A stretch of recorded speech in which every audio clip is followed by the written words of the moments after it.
तो आज की स्टोरी मुझे मेरे किसी बहुत करीब के व्यक्ति ने बताया था, जो आज इस दुनिया में नहीं है, पर उसकी स्टोरी अभी भी ज़िंदा है। ये स्टोरी है एक पिशाचिनी की, जिसके साथ उसका 3 साल का बच्चा हुआ करता था।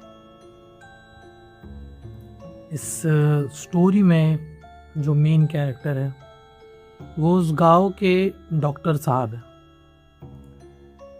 और किसी किसी को ये स्टोरी बहुत डरा सकती है या हमेशा याद रह सकती है। मेरा चैनल बहुत बड़ा नहीं है, but I know how to tell stories. तो स्टोरी को स्टार्ट करते हैं। बात उस समय की है जब देश आज़ाद होने का था। एक गांव जो शहर से बहुत दूर कटा हुआ था, जहाँ रात के 5 बजे के बाद अंधेरा हो जाता था बहुत जल्दी। जैसे हमें पता है कि गाँव में अंधेरा हो जाता है जल्दी। उस समय पे कई लोगों के पास में कंदील रहता था, बोलते हैं ना लालटेन, लालटेन रहती थी लोगों के पास में। अब उस गांव में इकलौता एक ही डॉक्टर था, जिसे हम वैद्य बोल सकते हैं। कि गांव में किसी को भी कुछ हुआ तो उन्हें कॉल किया कर दिया जाता था या बुला लिया जाता था। उस समय तो कॉल की फैसिलिटी अवेलेबल नहीं थी, तो बस समन कर दिया जाता था। तो हमारे जो डॉक्टर साहब था उनका नाम है त्यागी। मिर्ज़ापुर वाले त्यागी नहीं, उनका सरनेम त्यागी था। तो एक दिन ऐसे ही शाम की बात थी, करीबन 4 या 4:30 के तकरीबन, जो मेरे परिचित व्यक्ति थे वो उनके खुद के बेटे थे।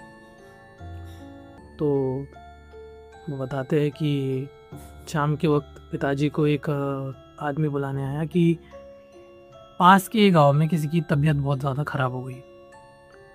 तो जो मेरे पिताजी थे यानी त्यागी जी, अपनी साइकिल उन्होंने पकड़े और उस व्यक्ति के साथ उसके गांव चले गए। अब डॉक्टर साहब को कहीं ना कहीं पता था कि वापस आने में रात होने वाली है। अब वो चले गए वहाँ पे, उन्होंने दूसरे गांव चले गए, वहाँ पे इलाज वगैरह किया उस व्यक्ति का, उसको दवाइयाँ वगैरह दी। त्यागी जी मन से बहुत अच्छे थे और बहुत निर्मल व्यक्ति थे, बुरे नहीं थे, मन के बुरे नहीं थे, हमेशा सबकी मदद किया करते थे। अब आते वक्त जैसे गांव में ज़्यादा जल्दी रात हो जाती है, आते वक्त त्यागी जी को बहुत लेट हो गया। साइकिल अब उतना चला नहीं सकते थे क्योंकि बहुत रात का टाइम हो गया था। तो उन्होंने कंदील को साइकिल पे लटकाया और धीरे धीरे अपने गांव की तरफ बढ़ने लगे। गांव के चौराहे पर एक बावड़ी थी। वो बोलते हैं ना, जहाँ थोड़ा सा पानी रहता है या सरोवर रहता है, तो उस जगह पे कहा जाता था कि एक पिशाचिनी रहती। तो पिशाचिनी कभी डॉक्टर साहब को तो नहीं दिखी थी, पर कहते थे कि उसने कई लोगों को मारा था या कई लोगों की जान गई थी। कहते हैं जब भी कोई आदमी उस बावड़ी के पास मरता था, उसके चेहरे पे एक बहुत ही ज़्यादा खुशी रहती थी। यानी मरते समय उस व्यक्ति की आंखों में डर नहीं रहता था, बल्कि खुशी रहती थी कि इसने कुछ बहुत ही कीमती देख लिया है। तो त्यागी जी वहाँ तक पहुँचे। उनको वहाँ एक आग जलती हुई दिख रही थी और काले काले पत्थर वहाँ पे जमे हुए थे, सजे हुए थे, और एक छोटे बच्चे की रोने की आवाज़ आ रही थी। तो जैसे ही त्यागी जी वहाँ से निकले तो उन्होंने देखा कि वहाँ एक औरत बैठी हुई है। वो औरत ने काली साड़ी पहनी हुई थी और सुंदर महिला थी, पर वो अपने बच्चे को चुप नहीं करा पा रही थी। तो त्यागी जी को थोड़ा सा अजीब लगा सबसे पहले तो, क्योंकि उनके आसपास का पूरा माहौल ठंडा हो गया था, पूरा माहौल ठंडा हो गया था, पर वहां आग जल रही थी, बच्चा रो रहा था। तो हमारे त्यागी जी बहुत बहुत अच्छे व्यक्ति थे। उन्होंने आग के पास गए वो और उस महिला से पूछा कि बहन क्या हुआ है, बच्चा क्यों रो रहा है इतना, और इस गांव में तो इसके पहले मैंने तुम्हें कभी देखा नहीं। तो वो महिला बोलते हैं उन्हें कि मेरे बच्चे की बहुत तबीयत खराब है डॉक्टर साहब, मैं आपको जानती हूँ। तो हाँ, उन डॉक्टर, तो त्यागी जी को लगा कि हाँ मैं एक दो गांव में प्रचलित हूँ कि, क्योंकि डॉक्टर थे ना वो, तो ऑफ कोर्स मुझे जानते होंगे, उन्हें ऐसा लगा। तो आप मेरे बच्चे का इलाज करेंगे क्या, बोली उसने, यानी उस महिला ने डॉक्टर साहब को बोला। वो ठीक है, त्यागी जी ने बोले कि ठीक है मैं अभी देखता हूँ, बोले कि बच्चे को क्या हुआ। जब डॉक्टर साहब ने उस बच्चे को छुआ तो उस बच्चे का पूरा शरीर ठंडा पड़ा हुआ था, पर वो बच्चा रो रहा था। डॉक्टर साहब ने बिना झिझके तो उन्हें समझ गया था कि ये लोग जीवित तो नहीं है, ये मर चुके हैं। तो उन्होंने अपना थर्मोमीटर निकाला और उन्हें उस बच्चे को चेक किया, और अपनी जैसी ही दवाई की पुड़िया वो बांधने लगे, त्यागी जी की नज़र उस महिला के पैरों की तरफ गई। उस महिला के दोनों पैर उल्टे थे। त्यागी जी यहाँ ठिठक गए। उनके गले में से आवाज नहीं निकल पा रही थी। कैसे भी करके त्यागी जी ने हिम्मत बांधी और उस बच्चे को दवाई दी, और त्यागी जी के पास एक बोतल थी तो उस बोतल से उस बच्चे को पानी पिलाया।